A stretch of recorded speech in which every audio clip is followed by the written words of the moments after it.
Now that is how you're supposed to show up at the White House. If you're on the hockey team, that's what I'm talking about. Welcome to West Wing Week. Welcome to the West Wing Week, your guide to everything that's happening at 1600 Pennsylvania Avenue. This week, the president headed west to California, where he designated 3 new national monuments and met with 10 leaders from Southeast Asia. Then the president returned to Washington, D.C., where he met with the Stanley Cup champion Chicago Blackhawks. This is almost as cool as the version that pops popcorn. Designated leaders of a commission on cybersecurity, and celebrated African American History Month with leaders of the Civil Rights Movement. That's February 12th to February 18th, or everybody wave.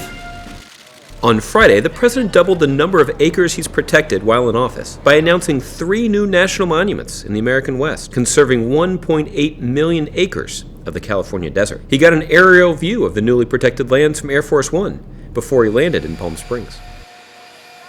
On Saturday, the president marked the passing of Supreme Court Justice Antonin Scalia. Justice Scalia dedicated his life to the cornerstone of our democracy, the rule of law. On Monday, the president hosted the first day of the ASEAN Summit with leaders from Southeast Asia at the historic Sunnyland Center in Palm Springs. The summit was focused on strengthening America's ties with nations in Southeast Asia for the benefit of our economy and our national security. The meetings continued on Tuesday, culminating in the president hosting a news conference to highlight the positive progress achieved at the summit. On Wednesday, the president invited to the Oval Office his former national security advisor Tom Donilon and IBM's former CEO Sam Palmisano to discuss their respective appointments as the chair and vice chair of the president's Commission on Enhancing National Cybersecurity. Right now, we are not as well organized as we need to be to make sure that we're dealing with all these threats in an effective way. On Thursday, the president's hometown hockey team brought the Stanley Cup to the White House.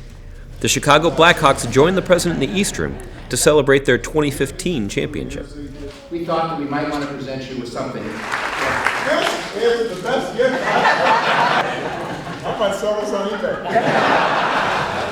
Everybody ready? All right.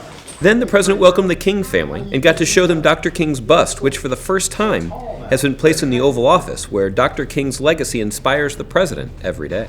Later, the president joined a roundtable discussion in the Roosevelt Room with civil rights leaders. The roundtable highlighted the continuing need to ensure the criminal justice system in the U.S. treats all people fairly and keeps the American people safe.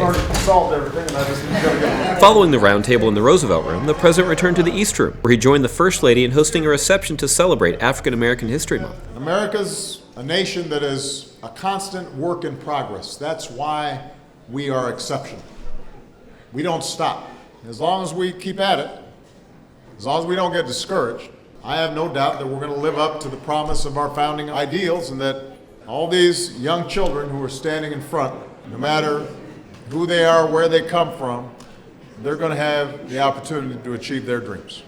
So remember, you can find out more information about any of these topics and see complete videos of these events, or more. You can check us out on your favorite social media platform. And as always, thanks so much for checking out this edition of your West Wing Week. Appreciate it. Good to see you guys. This might have to go in the Oval Office. I'll take down that picture of Washington. I better not do that. I'm going to try.